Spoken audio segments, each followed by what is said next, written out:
क्या वाकई में माता कैकरी ने तहे दिल से श्री राम को वनवास दिलवाया? पूरी कथा। ये कथा बहुत प्रसिद्ध है, लेकिन पहले एक महत्वपूर्ण बात जान लें। ये घटना मूल रामायण में इस रूप में नहीं मिलती, बल्कि ये एक लोक कथा या जनमान्यता है, जो भगवान श्री राम की लीला और उनके त्याग को समझाने के लिए कही जाती है। अयोध्या नगरी में राजा दशरथ का राज्य था। उनके 4 पुत्रों में सबसे बड़े और सबसे प्रिय थे श्री राम। महल में सभी रानियां राम से प्रेम करती थीं, लेकिन रानी कैकई का स्नेह कुछ अलग ही था। वे राम को अपने पुत्र भरत से भी अधिक चाहती थीं।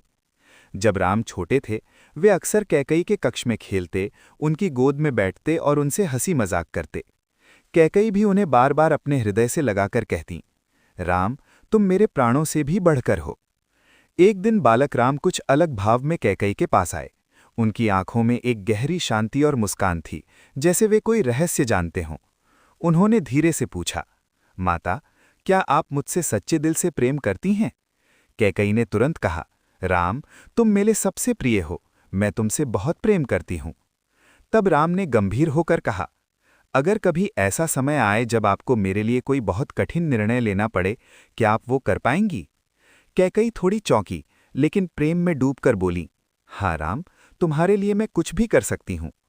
राम ने फिर कहा, माता, क्या आप मुझे वचन देती हैं? कैकई ने बिना सोचे वचन दे दिया, हाँ, मैं तुम्हें वचन देती हूं। राम हल्के से मुस्कुराए, जैसे भविष्य की सारी घटनाएं उन्हें पहले से ज्ञात हों। फिर वे सामान्य बालक की तरह खेलते हुए वहां से चले गए। समय बीतता गया, राम बड़े हुए। पूरा अयोध्या उनके राज्याभिषेक की तैयारी में जुट गया। हर ओर खुशी का माहौल था। लेकिन तभी दासी मंथरा ने कैकई के मन में शंका और भय भर दिया। मंथरा ने कहा, अगर राम राजा बन गए तो भरत का क्या होगा? तुम्हारा स्थान क्या रह जाएगा? धीरे धीरे कैकई का मन बदलने लगा। उसी समय उन्हें बचपन का वो वचन याद आया, राम के लिए मैं कुछ भी कर सकती हूं।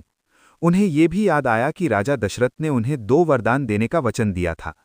तब उन्होंने निर्णय लिया। कैकई ने राजा दशरथ से अपने 2 वरदान मांगे। पहला, भरत को अयोध्या का राजा बनाया जाए। दूसरा, राम को 14 वर्ष का वनवास दिया जाए। ये सुनकर राजा दशरथ टूट गए, लेकिन वचन के कारण वे मना नहीं कर सके।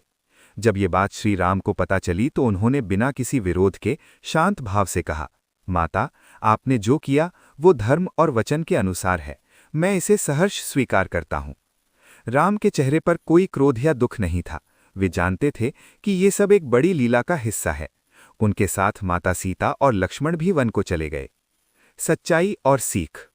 क्या कैकई ने तहे दिल से श्री राम को वनवास दिलवाया? नहीं, क्योंकि वे राम से सच्चा प्रेम करती थीं।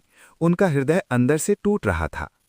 हाँ, क्योंकि उन्होंने वचन निभाया और परिस्थितियों में वही किया जो उन्हें सही लगा। तो ऐसे ही मजेदार और ज्ञानवर्धक वीडियो देखने के लिए हमारे YouTube चैनल @किशोर कार्टून AI को अभी सब्सक्राइब कर लें और साथ ही बेल आइकन दबाना बिल्कुल ना भूलें, ताकि हर नई वीडियो की नोटिफिकेशन आपको सबसे पहले मिले।